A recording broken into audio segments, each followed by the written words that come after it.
오랜만에 깍꿍님을 위한 영상을 찍습니다. 깍꿍님은 이번 월물에 뭐 별거 없다고 생각하는 것 같은데, 뭐 그래도 잘 관찰해 보시기 바랍니다. 이번 월물이 좀 상방 하방으로 굉장히 액티버티하게 움직일 가능성을 염두에 둘 필요가 있습니다. 왜 그런가 하면은 지금 이 위클리 만기가 내일이죠. 그러면 이제 다음 주는 위클리가 없고 코스피 만기일이 됩니다. 코스피 만기일이 되는데 증권 쪽에서는 요 위쪽이 아직 매수세가 있지요. 이 누적입니다. 오늘로 보면은 매도를 쳤는데 매수세가 좀 남아 있는 거는 그동안에 여기 매수세가 많았는데 요 300 전후로 집중적으로 매도세가 들어오면서 그러니까 이 매수세가 다 날라가고 매도가 이렇게 커진 겁니다. 뭐 이 위쪽도 결국은 조금 올렸다가 좀 빨아먹고 매도세로 뭐 다 돌아설 가능성도 있을 겁니다. 지금 여기가 매수세가 있다고 해가지고 이까지 올라갈 가능성이 없다는 거 아시죠? 개인들이 이렇게 샀는데 올라가겠습니까? 더군다나 외국인이 이쪽을 매도를 쳤습니다. 외국인이 매도를 치는 경우는 극히 드물죠. 그래서 이쪽은 갈 가능성은 없는데 잠시 올랐다가 내릴 가능성은 완전히 배제하지는 못한다. 근데 이런 종목, 이런 행사가는 깍꿍님이 안 건드시니까, 건들지 않으니까 뭐 별로 볼 필요가 없는 거지요. 매매를 안 하는데 감각을 위해서 뭐 한 계약 정도 한번 건드리 본다, 뭐 이거는 괜찮은데 이런 거는 안 건드리는 게 낫고, 그 다음에 290짜리가 매도를 만개를 쳐놨는데 이거를 그냥 둘 리가 없겠죠. 여기서 내리가면은 개인이 이렇게 큰 걸 먹게 됩니다. 그래서 요거를 깨트리면은 반대 매매가 튀어나오겠죠. 밑에도 마찬가지일 겁니다. 외국인이 조금 위로 올리게 되면은 조금만 위로 올리면은 이거조차도 매도 칠 수가 있을 겁니다. 매도세가 더 개인이 커질 수도 있습니다. 하방 쪽으로 위쪽으로 매수세가 붙으면서 그러면은 나는 이번 월물에 위로 만약에 한 300 정도까지만 밀어 올린다. 이번 월물에 해봐야 이제 일주일밖에 안 남았죠. 그러면은 하방 쪽으로 밀 가능성이 좀 많다. 뭐 이래 생각합니다. 하방이라 해가지고 까꿍님이 생각한 대로 270 정도까지 밀 가능성은 좀 적겠죠. 왜냐하면은 지금 270 쪽에 증권이 뭐 가장 큰 매도세가 들어와 있습니다. 푸 쪽에서. 그래서 이 정도까지 갈 가능성이 없다는 얘기는 아니고 좀 적을 것 같아. 지금 우크라이나 쪽에 뭐 뉴스로 볼 때는 대폭락이 일어나야 되는데 왜냐하면 핵 무기를 만지작거리고 있으니까 러시아 쪽에서 만지작거리고 있는지 아닌지 모르겠는데 그런 뉴스가 나오고 있잖아요. 나오고 있으면서 위로 올라갔는데 핵무기 만지작거린다는 얘기가 이번에만 나온 게 아니고 앞전에도 나왔습니다. 그리고 핵무기의 버금가는 뭐 우리나라에서도 뭐 지금 만들었다고 하는 것 같은데 미사일에다가 거의 뭐 10톤 정도의 폭약을 실어 가지고 터트리는 거의 전술핵 수준의 그런 미사일, 폭발물 이런 것들이 개발되어 있습니다. 러시아가 그래도 소비에트 연방공화국을 이어받았잖아요. 러시아가 지금은 자유민주주의 쪽으로 되어 있는데 안에 공산당도 있습니다. 공산당이 야당으로 알고 있는데 공산당이 없는 건 아닙니다. 어, 이 러시아와 우크라이나 전이 확전이 어디까지 될지는 모르겠는데 러시아의 스타일은 질질질 오래 끄는 스타일로 우리 다 알고 있죠. 나폴레옹 군대가 러시아를 침범했다가 여름에 침공을 했다가 밀리니까 계속 침공을 들어갔지요. 러시아는 계속 후퇴를 했지요. 그러다가 겨울이 되니까 추워가지고 사상자가 생기게 되면서 전투력 손실이 굉장히 커졌습니다. 여름 못 가지고 겨울을 버틸 수가 없으니까 그런 곰 같은 뭐 진짜 곰의 성질 말고 우리가 통상적으로 얘기하는 곰 같은 기질을 갖고 있는 게 또 러시아지요. 그래서 전쟁이 좀 오래 갈 겁니다. 누차 말씀드리다시피 나는 이번 전쟁을 러시아의 힘을 빼기 위한 전쟁이다 이렇게 봤는데 이상하게 러시아가 힘이 더 생깁니다. 러시아는 식량이 자급자족이 되고 또 에너지가 자급자족이 되죠. 따라서 식량과 에너지가 자급자족되는 러시아는 이번 전쟁에서 패할 가능성이 별로 없고 패하게 된다면은 한 방도 가지고 있죠. 그 한 방을 터뜨리고 미국이 만약에 맞대응을 한다면은 그래 된다면은 이제 지구 멸망이 될 만큼의 양의 핵폭탄을 가지고 있지요. 뭐 6,000기가 넘는 핵폭탄을 가지고 있으니까 또 러시아는 잠수함이 있지요. 핵폭탄을 쓰기 전에 선제 타격을 미국이 할 수도 있겠죠. 근데 그 많은 핵폭탄을 전부 다 없앨 수는 없을 겁니다. 무력화시키지는 못합니다. 왜냐하면은 바닷속을 돌아다니고 있는 잠수함에 실려 있는 것도 있기 때문에 그것을 가지고 미국 본토를 공격 안 한다는 보장이 전혀 없거든요. 그래서 미국은 확전을 원치 않습니다. 러시아도 지금 뭐 종전, 뭐 전쟁 자체를 원치 않았던 것 같은데 뭐 전쟁을 하게 되었고 전쟁을 해가지고 지금 손해본 거는 없습니다. 대신에 손해본 거는 유럽이 손해를 봤죠. 나는 이 전쟁을 통해서 중국의 힘을 빼지 않을까 생각했는데 뭐 중국도 뭐 그래 힘이 많이 빠진 것 같지도 않습니다. 뭐 중국 같은 경우는 에너지를 무지막지하게 많이 사용하는 국가였지요.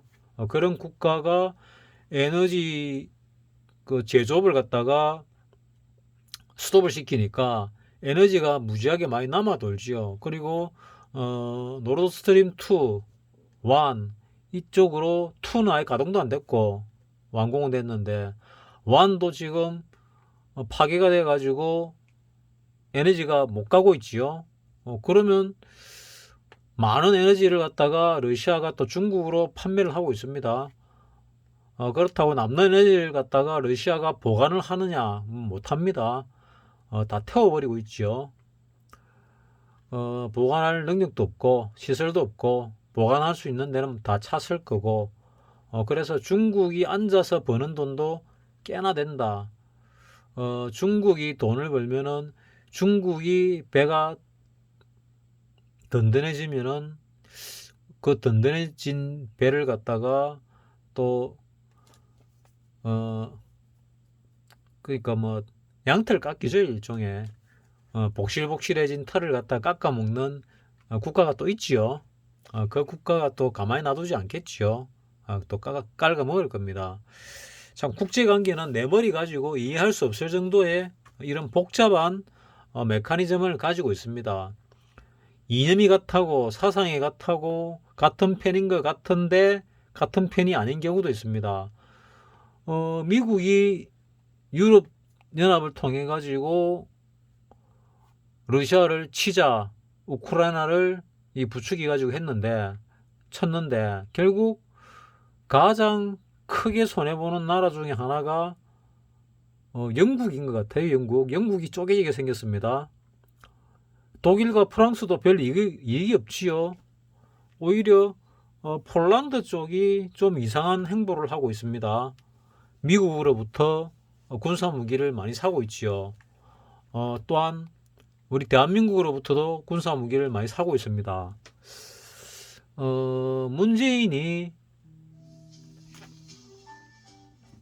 문재인이 영 중국하고 미국하고 굴종 외교를 한 것 같은데 그 와중에 미국하고 뭐 무기 판매 쪽으로는 좀 친밀한 관계를 가졌나 하는 생각이 뭐 드는 부분이 있는데, 이런 부분들은 외교적인 부분이기 때문에 뭐 내 같은 사람은 알 수가 없지요.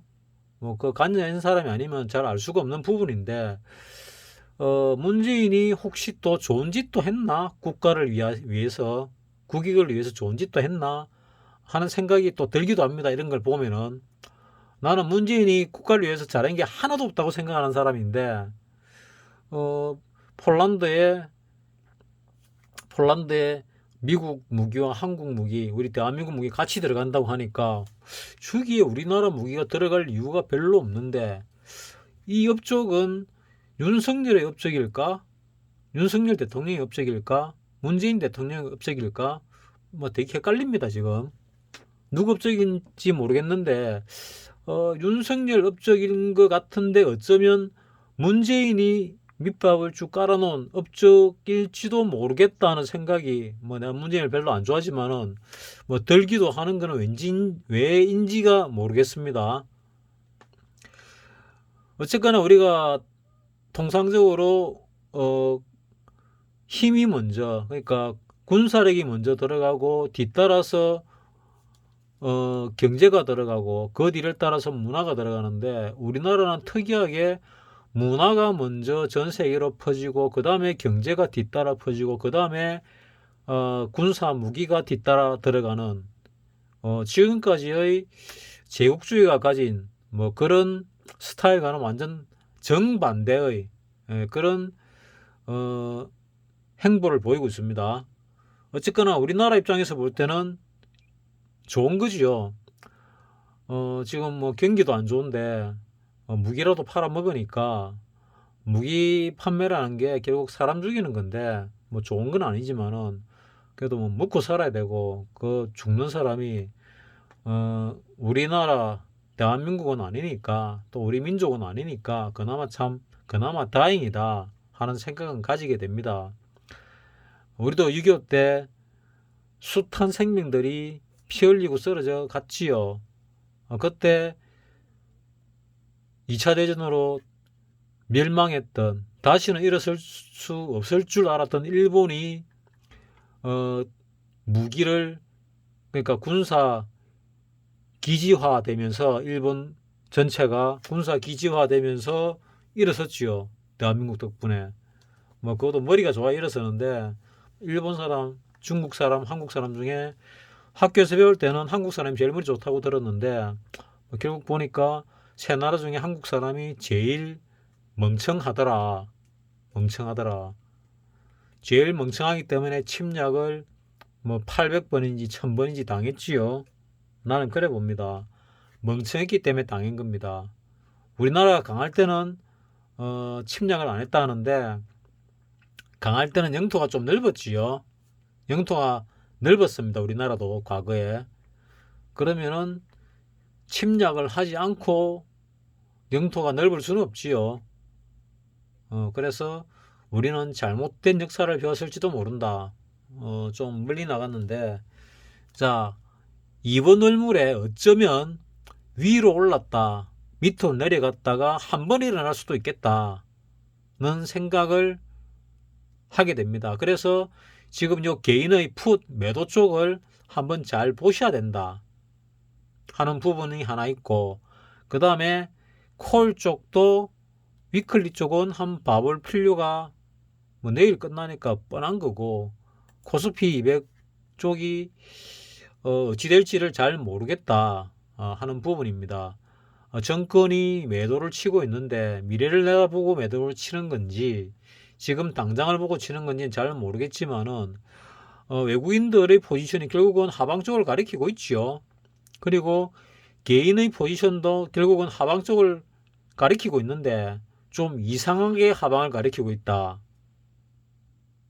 이상하게.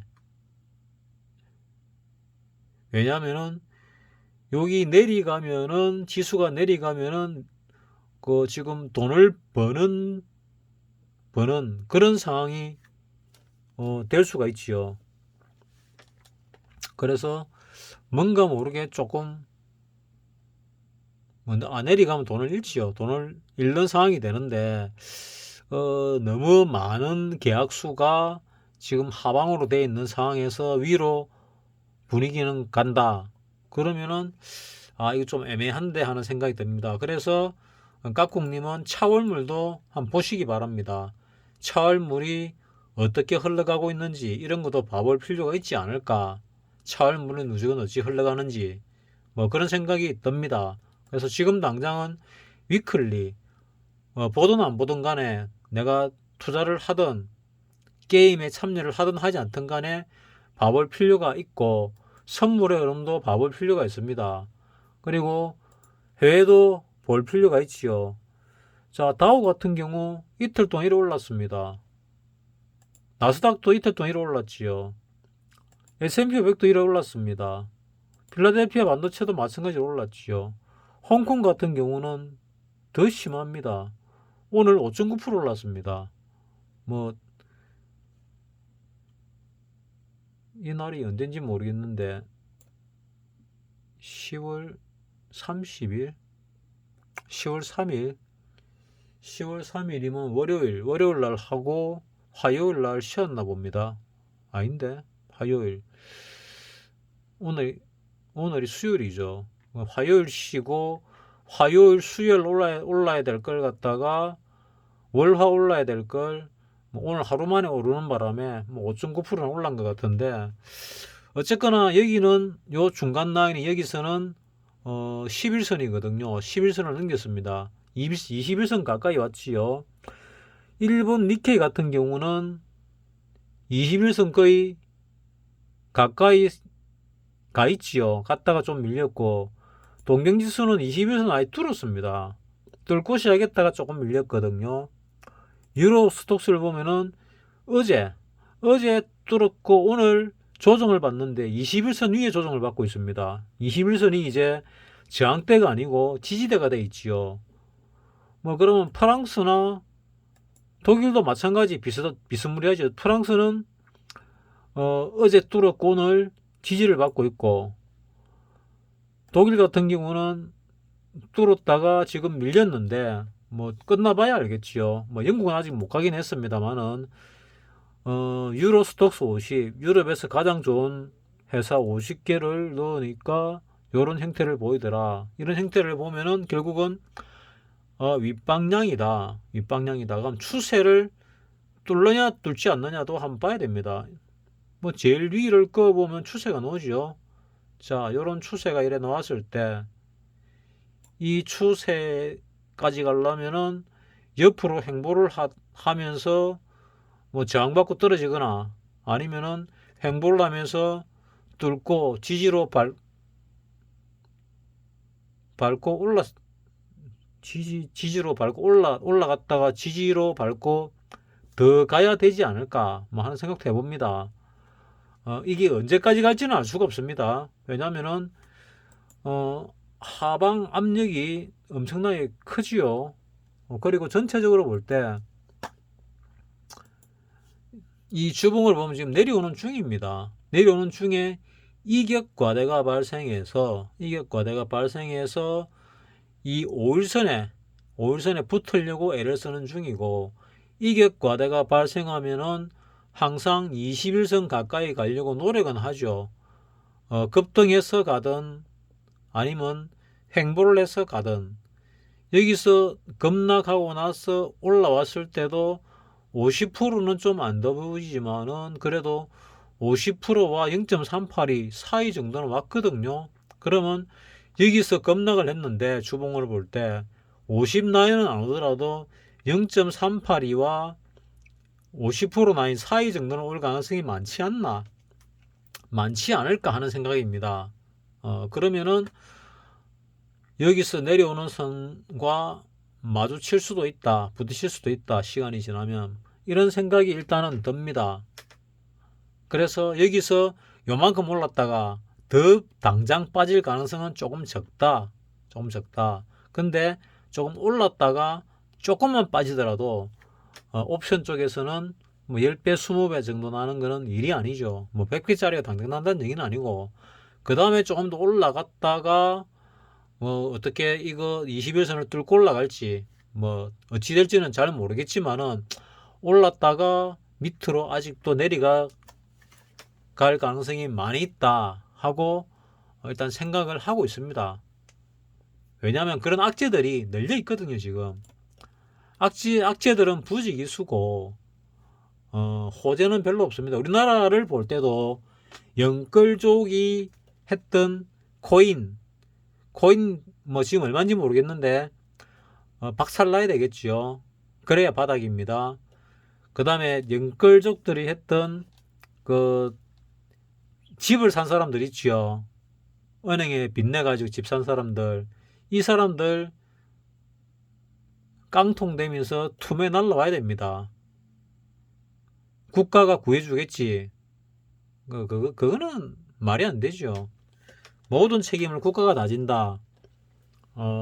그러면 그거는 사회주의죠. 우리나라가 사회주의 국가가 되면은 좋을 것 같지만은 그거 지옥문이 열리는 겁니다. 사실은 지옥문이 열리는 겁니다. 지옥문.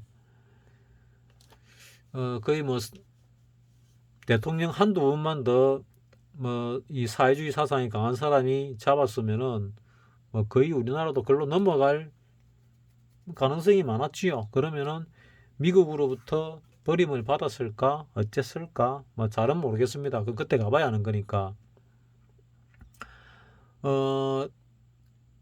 지금 중국 원래 중공이죠. 레드 차이나. 중국 공산당도 미국의 간택을 1980년대 받아가지고 한 30년 40년 가량 잘 먹고 잘 살다가 어느 순간에 커지고 나니까 이제 때리잡지요. 중국을 왜 키웠냐? 소련을 왜 키웠잖아요. 소련을 멸망시키고 나니까 중국의 역할이 별 필요는 없는데 키워놓은 김에 좀 더 키웠다가 잡아먹으려고 했는 건지 좀 더 키웠다가 잡아먹고 있습니다. 일본도 충분히 키웠다가 뭐 잡아먹었다 봐야 되나? 어쨌거나 일본도 죽어가고 있죠. 그리고 아시아 쪽에서는 극동 쪽에서는 대한민국이 크고 있습니다. 또 아시아 쪽에 베트남을 키우다가 베트남이 영 삐리안가 또 베트남에서 손을 떼는 분위기죠. 미국이 손을 떼면은 우리도 따라서 떼죠. 그 다음에 어느 나라를 갖다가 자꾸 키워줄란지는 모르겠는데 어쨌거나 다음에 클 나라는 일본이 컸고 중국이 컸고 그 다음 클 나라는 대한민국이 거의 확실합니다. 그래서 우리나라로 모든 게 들어오고 우리나라에서 모든 게 나가고 있습니다. 그래서 나는 크게 위로 간다고 생각을 하는데 그 전에 밑으로 먼저 뺐다가 올라갈 가능성이 아주 크다 이래 봅니다. 월봉으로 보게 되면은 거의 이 우리나라 뭐 몇십 년 시장 동안에 여기는 지금 지수가 96년부터 놓으니까 대략 한 30, 20 몇 년 되나? 뭐 한 26년 동안 이런 퍼렇게 보이는 이걸 위를 과일거리하고 이를 뭐라 그럽니까? 뭐 갑자기 생각이 나는데 그런 상황에 왔습니다. 이게 26년 동안 몇 번 안 왔지요. 이때조차도 2018년 19년 이때조차도 이렇게 빠질 때조차도 순간적으로 빠졌다 오르니까 이 푸른 게 별로 잠깐 닿았다가 올라갔는데 이때가 우리 니먼 사태죠. 니먼 사태도 잠깐 펄했다 올라갔는데 지금 이 푸른 게 월봉을 볼 때 푸른 게 2000년대 초반이나 우리 IMF 때와 비슷할 정도입니다. 그래서 밑으로 뺄 만큼 충분히 빼가지고 개인들을 아작을 낸 다음에 홀가분한 마음으로 이 고점을 뚫고 올라갑니다. 그러면 기회가 아직도 아주 많다는 얘기죠. 그래서 각국님 실력은 충분히 되니까 조심스럽게 접근을 하고 조심스럽게 매매를 하고, 뭐 100% 성공할 수는 없잖아요. 그래서 한 번에 모든 거를 걸지 말고 성률을 높이면서 가시라. 그러면은 목적한 바를 달성할 수 있다. 그리 멀지 않은 시간 안에. 뭐 이렇게 말씀을 드리면서 각국님을 위한 영상을 마치도록 하겠습니다. 말이 길어져서 미안합니다.